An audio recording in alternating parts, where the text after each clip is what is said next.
अस्सलाम वालेकुम dear friends, कैसे हैं सब। उम्मीद करता हूँ सब खैरियत से होंगे। और ये जो आज वीडियो बनाने जा रहा हूँ ये स्पेशली आर्मी में जो DSSC AEC यानी एजुकेशन कोर की जो सीटें आती हैं उसकी इंफॉर्मेशन के बारे में है। अक्सर का स्टूडेंट्स जो है ना, लोग बहुत सारे जो है ना व्हाट्सएप पे या फेसबुक पे बहुत सारा इसकी इन्फॉर्मेशन लेते हैं और हमेशा अधूरी इन्फॉर्मेशन लेती है। जब मैंने अप्लाई किया था तो मुझे भी बहुत सारी अधूरी इन्फॉर्मेशन मिली थी, लेकिन कुछ दोस्तों ने बड़ा अच्छा गाइड किया और फिर जब गए वहाँ पे एक्चुअल में देखा तो वहाँ पे चीज़ें और मज़ीद जो है ना आपको क्लेरिफाई हो गई। सबसे पहले ये ज़हन में रखिएगा, DSSC जो है डायरेक्ट शॉर्ट सर्विस कमीशन है जो आर्मी में और एजुकेशन कोर में आता है, ठीक है। और इनकी सबसे पहले जो अपॉइंटमेंट होती है वो होती है मिलिट्री कॉलेजेस में और यूजुअली जो है PMA वगैरह में ऐसी जगहों पे होती है, ठीक है। और मैंने 2000 जो है ना 20 में एक टेस्ट दिया था इसका और उसके फाइनल मेरिट तक पहुंचा था, लेकिन मैं आपको सारा अनफॉर्चुनेटली कुछ वजूहात की वजह से मैं सेलेक्ट नहीं हो सका, लेकिन एक्सपीरियंस अल्हम्दुलिल्लाह बहुत ज़्यादा गैदर किया और इंशाल्लाह इस बार 2021 में भी मैंने दोबारा अप्लाई किया और इंशाल्लाह मैं बहुत पॉजिटिव हूँ कि इस बारी मैं सिलेक्ट ज़रूर हो जाऊँगा। अच्छा जी, सबसे पहले जो है ना DSSC में अप्लाई करने का तरीकाकार है कि याद रखिएगा कौन कौन से सब्जेक्ट है। तो हम इसकी वेबसाइट पे चले जाते हैं सबसे पहले और वहाँ पे देखते हैं कि ये कौन कौन से जो है आपको सब्जेक्ट्स देता है। तो हम एक बड़ा तरीका है जी, ज्वाइन पाक आर्मी की वेबसाइट पे जाएंगे, ठीक है। और इसमें मैं शुरू से आखिर तक इन्फॉर्मेशन दे रहा हूँ तो वीडियो थोड़ी सी लेंथी होगी, तो कोई बात नहीं, इंशाल्लाह आपको इसका फ़ायदा बहुत होगा। शॉर्ट सर्विस रेगुलर कमीशन, ठीक है जी। ज्वाइन नाउ पे जाएंगे और ज्वाइन नाउ में यहाँ पे आपको दे रहा होगा डायरेक्ट शॉर्ट सर्विस कमीशन और इसकी इंफॉर्मेशन के लिए कोर्स डिटेल के लिए ये एक टैब ओपन हो जाएगी। इस टैब में आप देखें इस वेबसाइट की, ठीक है, जो आर्मी की वेबसाइट है, इसमें इन्होंने जो सब्जेक्ट दिए हैं उसमें आपको ऑप्शन दी हुई है कि आपने MSc की हो या BS ऑनर्स की हो 4 ईयर्स, बहुत आर एलिजिबल, ठीक है। और आपके पास जो है ना फिजिक्स, केमिस्ट्री, पाक study, English, political science, history, Islamic studies, Arabic, geography, international relation. Last time में जब मैंने अप्लाई किया था उस टाइम में आपके पास केमिस्ट्री थी, फिजिक्स थी, साइकोलॉजी थी और मैथमेटिक्स था और बाकी इंग्लिश था और बाकी ये सब्जेक्ट इस बार ऐड हुए हैं, तो पिछली बार ये ऐड नहीं थे, ठीक है।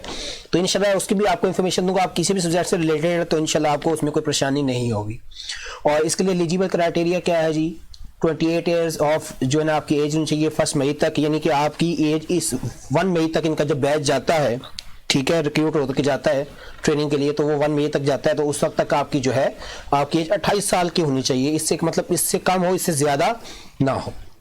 और हाइट आपको क्या दी हुई है जी, 5'4" दी हुई है। वेट आपका एज पर एज BMI होता है, बॉडी जो ना मैस इंडेक्स होता है, इसके बारे में मैं इंफॉर्मेशन आपको दूंगा, ठीक है।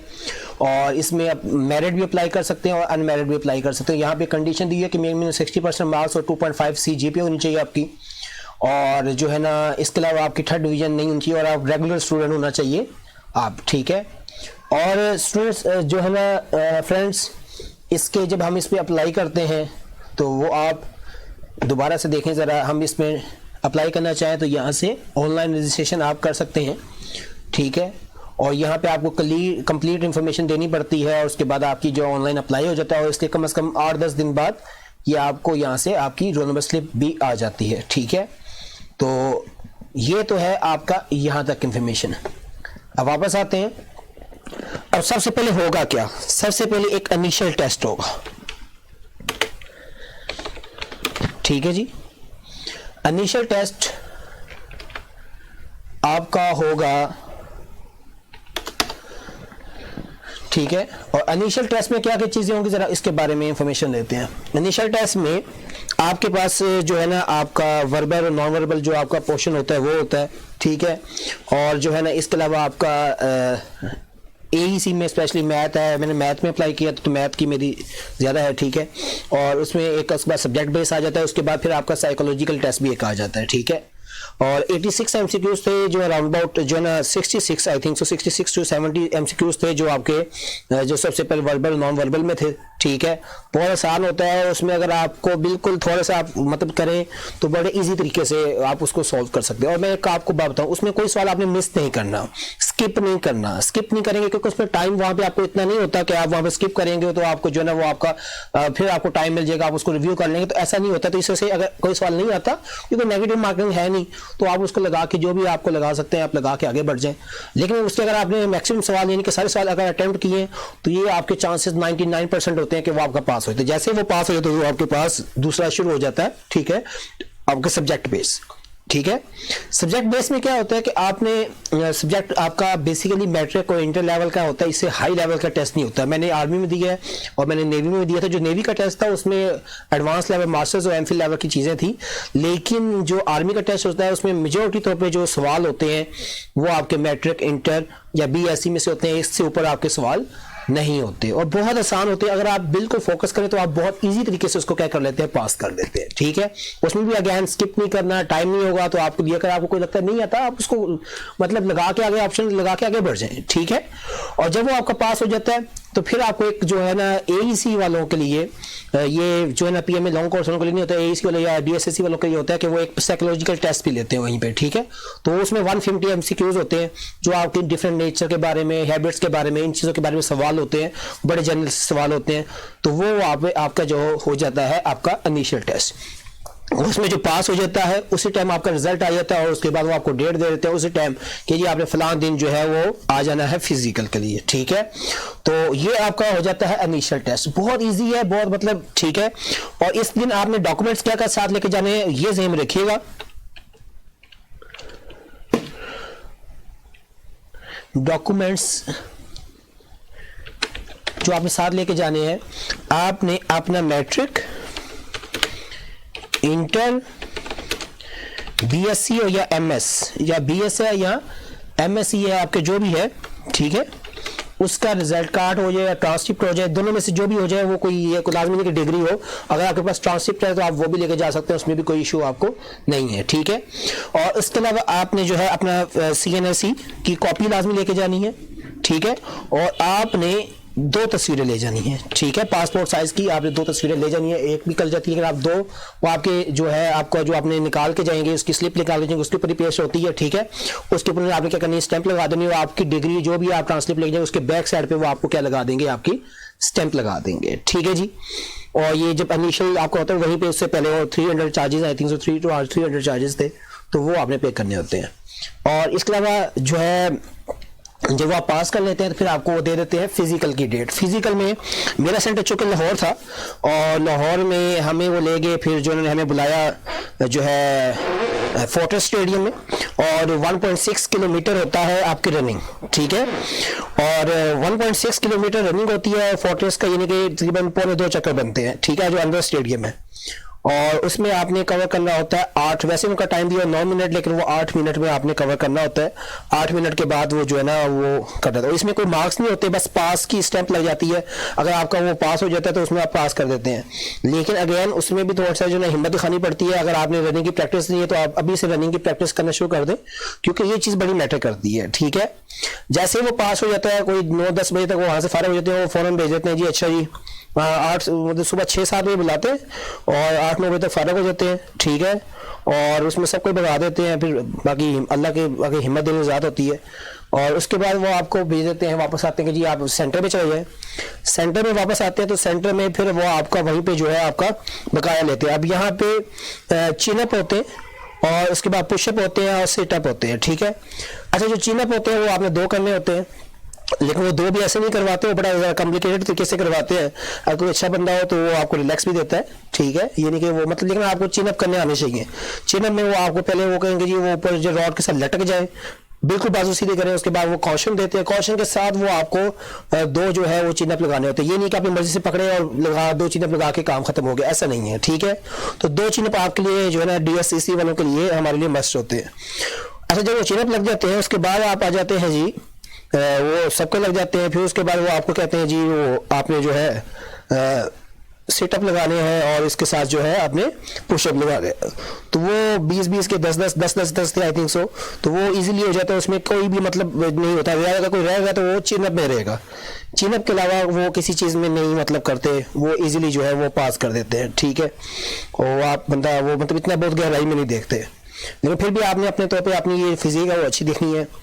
और फिर उसके बाद हमारा क्या हुआ था, उसके बाद उसने डायरेक्ट जो है ना हमारा आगे दे दिया था हमें उसी दिन हमारा ये तो हो गया फिजिकल, उसी दिन हमारा मेडिकल की भी उन्होंने दे दिया था, ठीक है ना। सेम उसी दिन हमें मेडिकल भी कर दिया। मेडिकल में आपको क्या करते हैं कि ऊपर ले जाते हैं, ठीक है, उनके हॉल में, और वहाँ पे जो है आपकी सबसे पहले आपकी हाइट मेजर होती है, आपका वेट मेजर होता है।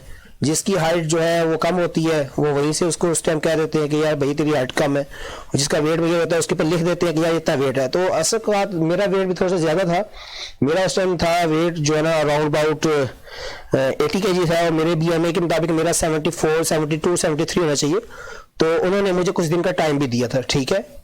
और बाकी चीज़ें जो होती हैं उसके बाद आपका बाकी मेडिकल होता है, जिसमें आपके वो जो चेक करते हैं कि आपकी जो टांगें हैं बिल्कुल सीधी हैं, जिसे हम कहते हैं आई थिंक सॉरी जो ना अच्छा क्रॉस फिट चेक करते हैं कि आपके जो पाँव है बिल्कुल ज़मीन के साथ नहीं लगते, उनमें थोड़ा सा उबार होना चाहिए, ठीक है।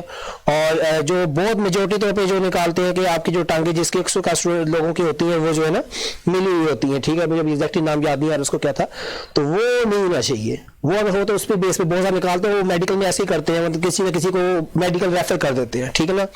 तो हमारे साथ जिस दिन थे तो उस दिन हमारे साथ कोई राउंड अबाउट 100 एक बच्चा था, और 100 में से उन्होंने जो है ना 30 को जो है ना हमारे भी फॉर्म दिए थे, बाकी सबको जो है ना रिकमेंड कर दिया जी ये जाए जी आप हॉस्पिटल चेक करवा के हैं, ठीक है। तो मैं था, मेरे साथ कोई 3-4 और थे, हमारा कुछ वेट ज़्यादा था, तो हमें जो है ना उन्होंने टाइम दे दिया था कि यार ये जो 2 दिन बाद आपने आकर दोबारा चेक करवाना। अब 2 दिन बाद फिर मैं गया, लेकिन काफ़ी मेहनत की, तो उसके बाद मेरा वेट कोई राउंड अबाउट हो गया था 75 हो गया था, ठीक है ना। और मतलब फिर भी 2-3 kg जो है ना वो मेरा ज़्यादा था, तो उन्होंने फिर एक स्टैंप लगा दी थी, हमें अलाउ कर दिया था। और सेम डे में उसने हमें कहा कि अभी डॉक्यूमेंट्स जमा करवाओ। अब डॉक्यूमेंट्स में बड़ी चीज़ वो बड़ी मैटर कर दी है कि उस दिन उन्होंने हमें कहा कि आपने वो एक फॉर्म ISSB देते हैं, उसमें आपकी जो यूनिवर्सिटी होती है उससे आपने अपने VC से या किसी गजेटेड ऑफिसर से उसकी स्टैंप लगवानी होती है, ठीक है। उसमें सारा कुछ आपने लिखना होता है, बड़ा ध्यान से लिखना है, वहाँ पर जो बातें लिखनी है वो आपके आगे जानी है, और वही आपका मेरिट बना रही होती है। उसमें आप आगे पीछे नहीं कर सकते, अगर आप रॉन्ग इन्फॉर्मेशन देंगे तो गलत हो जाएगा। तो वहाँ पर रॉन्ग इन्फॉर्मेशन नहीं देनी है, साथ में वो आपको कहता है आपकी फैमिली ट्री निकाल के लाए, वो नादर ऑफिस जाना पड़ता है, तो वहां से आपकी फैमिली ट्री निकलती है, ठीक है। वो भी उसकी कॉपी जो है वो आपके साथ लगानी होती है। आपके फादर हाजिर सर्विस आर्मी है, अगर रिटायर्ड है या कुछ भी है तो उनके कोई डॉक्यूमेंट्स लगाने होते हैं, तो वो ISSB फॉर्म फिल करके वो आपने सबमिट करवा देना होता है उसी दिन, ठीक है। हमें तो उसी दिन उन्होंने दिया था, वैसे 1-2 दिन दे देते हैं, ठीक है, 1-2 दिन का टाइम देते हैं, तो वो आपने क्या करना होता है सबमिट करवा दे ISSB फॉर्म। अब DSSC के केस में पिछले साल 2-3 साल से ये हो रहा है कि वो आपका ISSB नहीं हो रहा, सिर्फ जो है ना एक साइकोलॉजी वालों का हुआ था, इसके अलावा किसी का भी ISSB नहीं हुआ था, ठीक है। हमें क्या किया था, उन्होंने हमें सेंटर में बुला के हमारा पर्सनालिटी टेस्ट ले लिया था, जिसको ISSB शॉर्ट टेस्ट भी कहते हैं, ठीक है। उसमें काम वही होता है जो ISSB में होता है, लेकिन यहाँ पे सिर्फ वहाँ पे जो आउटडोर एक्टिविटीज़ है इसमें नहीं थी। अब क्या था, शुरू में जब हमारा था हमें कॉल वो जो है अक्सर का आपको कहते हैं जी आपने मैसेज कर दिया, कॉल कर दी, लेकिन अक्सर कॉल आती है नहीं आती, तो आपने खुद इन्फॉर्मेशन लेके ज़रा कर लेनी होती है। खैर मुझे कॉल आ गई थी, तो मुझे अगले दिन उन्होंने बुला लीजिए आपका जो है यहाँ पे पर्सनैलिटी टेस्ट है, और पर्सनैलिटी टेस्ट के लिए जब बुलाया तो फिर आपका उन्होंने सबसे पहले हमें जो है ना एक फॉर्म दे दिया कि जो आपने फिल करना था, वो भी पर्सनैलिटी रिलेटेड था, आपका फॉर्म था जिसमें आपकी इन्फॉर्मेशन थी। वहाँ पे एक जो है होती हैं मेल या कोई ना कोई जो है ना कैप्टन होता है, ठीक है, वो आपको गाइड करता है कि आपने क्या लिखना है, कैसे लिखना है, तो उसमें कोई हेजिटेट नहीं होना। और इसके अलावा जो है आपने भी बॉल पेन वगैरह साथ लेके जानी है, क्योंकि वहाँ पे ये भी चीज़ें अवेलेबल नहीं होती है, फिर मसला बनता है। तो जब आपका वो वहाँ पे होता है तो सबसे पहले वो आपको वो पर्सनैलिटी टेस्ट जो है ना एक वो लेते हैं, यानी पर्सनैलिटी टेस्ट क्या होता है, वो आपका इन्फॉर्मेशन जो होती है वो आपने कलेक्ट करनी है, आपने वही इन्फॉर्मेशन देनी जो आपने ISSB के फॉर्म में और आपके जो इनिशियल फॉर्म थी आपने उसके ऊपर दी थी, उसमें कोई चेंज नहीं करना, कोई मिस्टेक नहीं करनी, और वो फॉर्म बड़ा नीट एंड क्लीन करना है, उसमें कोई मिस्टेक नहीं आनी चाहिए। अक्सर का स्टूडेंट्स उसमें गलती कर देते हैं, तो वहाँ पे नेगेटिव इंप्रेशन जाता है जो आगे फर्दर जाता है। अच्छा, फिर उसके बाद क्या हुआ कि हमें ये लेने के बाद उन्होंने हमें उर्दू के सेंटेंस दे दिए, उर्दू के जुमले थे उसको कंप्लीट करना था, ठीक है। लाइक मैं स्कूल व्हाट्सएवर जो ना चोर आगे उसके आगे सेंटेंस बना था चोर, मतलब उसको कंप्लीट करना था। ये कोई अराउंड अबाउट 20 to 30 थे, ठीक है। पहले 20 थे, उसके बाद भी दोबारा दिए उसमें फिर 20 थे, ठीक है, 25 थे, एग्जैक्ट अभी थोड़ा सा याद नहीं है, 25 थे आई थिंक सो। और उसके बाद फिर उन्होंने इंग्लिश के दिए, यानी कि वो आपको 25 दिए, टाइम दिया, उसमें टाइम होता है 8 मिनट या 4 मिनट का टाइम होता है, वो कंप्लीट किया। फिर दोबारा जो ना उसमें आपको दिए, फिर आपको वो कंप्लीट हुआ, फिर आपको इंग्लिश के दे दिए, फिर कंप्लीट हुआ, फिर आप इंग्लिश के दोबारा दे दिए 25। तो इस तरह करके वो आपके 100 एक राउंड अबाउट जो है ना वो आपके जो सेंटेंस कंप्लीटेशन है जिसको वो आपने करने होते हैं, और बहुत ईजी होते हैं वो, कोई मतलब उसमें कोई मसले वाली बात नहीं होती। वो आप बड़े नेचुरल होते हैं, बड़े जो है ना कॉमन से होते हैं, बिल्कुल ये नहीं कहते कि ये बहुत कॉमन से होते हैं वो वर्ड्स, और आप इजीली उनके सेंटेंस में आते हैं। उसमें वहां पे आपकी जो स्पीड जो है वो मैटर करती है, आप कितनी स्पीड से लिखते हैं, जो टाइम बड़ा शॉर्ट होता है वहां पे। फिर जो है ना वो हमें ले गए थे दूसरे प्रोजेक्टर स्क्रीन रूम में, वहां पे उन्होंने हमें जो है ना आपके पास आ गया, उन्होंने एक फॉर्म दे दिया, एक और जो है ना एक पेपर टाइप था, उसके अंदर आपने जो है ना अपनी पिक्चर स्टोरी, साइकेट्रिस्ट टेस्ट कहते हैं उसको आई थिंक सो, तो उसमें पिक्चर स्टोरी आ जाती है, आपकी पॉइंटर स्टोरी आ जाती है, वाट आ जाता है। सबसे पहले वो आप वाट लेते हैं। वाट क्या होता है? वर्ड एसोसिएशन टेस्ट होता है, कोई round about I think so 100 एक जो है ना वर्ड्स होते हैं, उनके सेंटेंस बनाने होते हैं, ठीक है। पहले वाले जो थे वो सेंटेंस कंप्लीटेशन के थे, यहाँ पे क्या है कि वर्ड्स दिए उनसे सेंटेंस बनाना, सारे के सारे इंग्लिश में होते हैं, इसमें उर्दू में कोई नहीं होता, ठीक है। और इसमें 30 सेकंड का टाइम होता है एक एमसीक्यूज के लिए I think so, 10 to 20-30 second का होता है, और वो आपने उसी तरह उस आगे उसके बाद फौरन वो आगे होते जाते हैं, फिर ऑटोमेटिकली वो उन्होंने स्लाइड्स लाई होती है, तो वो 30 सेकंड बैठ के होती जाती है आगे होती है। उसमें टाइम जो है ना वो आपका बड़ा मैटर करता है। और इसके साथ साथ जो है ना जब वो आप वो दे देते हैं तो फिर आगे उसी के आगे आपको 4 मिनट का टाइम देते हैं, और आपको जो है पिक्चर स्टोरी होती है, पिक्चर दी होती है, उससे स्टोरी बनानी होती है, फिर एक और पिक्चर दी होती है, फिर उससे स्टोरी बनानी होती है, 2 पिक्चर स्टोरीज होती है, ठीक है। और उसमें आपने बड़ा पॉजिटिव लेके काम करना होता है, बड़ा पॉजिटिव स्टोरी बनानी होती है। इसके बाद फिर पॉइंटर स्टोरी आ जाती है। पॉइंटर स्टोरी में क्या होता है कि वो आपको कोई वर्ड दिया होता है, थोड़ी सी 2-3 लाइनें लिखी होती है, इससे आगे आप स्टोरी बनाए, ठीक है। तो वहां से आपने जो है बनानी है, और ये जब हो जाता है काम तो उसके बाद फिर जो है वो आपका एक देते हैं, उसमें लास्ट में एक होता है कि आप अपने बारे में अपनी खामियां या अपने मेरिट्स और डीमेरिट्स लिखें। तो आपने बड़े अच्छे और ध्यान से मेरिट्स और डीमेरिट्स लिखने हैं, क्योंकि जब फाइनल इंटरव्यू होता है वहीं भी आपके मेरिट्स और डीमेरिट्स ये काउंट भी होते हैं। तो अपने मेरिट्स और डीमेरिट्स जो है वो आपने लिखने हैं, उसके बाद वो फॉर्म सबमिट करवा देते हैं। अब डीएससी की केस में अब मुझे जो चीज़ वैसे अच्छी नहीं लगती कि यहाँ पे अब जब ये काम हो जाता है फिर उसने वो कह देते हैं कि यार जो शॉर्ट लिस्टेड लोगों को कॉल आ जाएगी। अब आईएसएसबी में तो ये होता है कि जो पास कर लेता है तो उसको कॉल आ जाती है, वो आपका आईएसएसबी में कंफर्म हो जाता है कि यार आपका जो है सिलेक्ट हुए नहीं हुए। लेकिन डीएसएससी के केस में ऐसा कुछ नहीं होता, वहां पे आपको नहीं पता चलता कि आप सिलेक्ट हुए नहीं सिलेक्ट हुए, कॉल आ गई नहीं आई, ठीक है, महीना 1.5 महीना निकल जाता है तो कॉल आने से पता चलती है जी वो अच्छा ग्रुप से या कॉल्स आ रही है, किसी को कहा रही है। तो खैर कॉल्स करना आना शुरू हुई, और जो है ना उस पर पहले 15 लोगों को कॉल्स आती हैं, ठीक है। उसमें मेरे मतलब जो लास्ट में मेरी सिलेक्ट हुए उनसे मेरी बात हुई थी, ठीक है, दोस्तों से, मेरे 1-2 दोस्त सिलेक्ट हुए, तो वो उनको कॉल आई। तो 15 लोगों को मैथ में हर सब्जेक्ट मिली, इंग्लिश में उनको नहीं मिले, लेकिन हर सब्जेक्ट के 2 से 3 लोग रखे। अब आप कहेंगे यार ये 2 से 3 लोग हैं, इसके पीछे काम इतने हैं, तो यार देखिएगा यार ये जो चीज़ है ना कि आप पीपीएससी या कोई भी वहाँ पे हज़ारों की तादाद होती है, यहाँ पे तो फिर भी 100 में हज़ारों या 500 होगा, इसमें आपने अपना वो करना है, अपने आप को मिलवाना है। तो भी इस बात आदमी ने बंदा वो रखना है जो उनके मेरिट्स पे पूरा आता उतरता हो, वो हर तरह से वो देखते हैं बंदे को। अगर आपकी कोई पब्लिकेशन है स्पेशली सब्जेक्ट को लेके तो वो बड़ी मैटर करेंगी आपकी, वो बड़ा काउंट होती है। अगर आप एमफिल कर रहे हैं, आपने एमफिल कर लिया तो वो चीज़ें बड़ी काउंट होती हैं।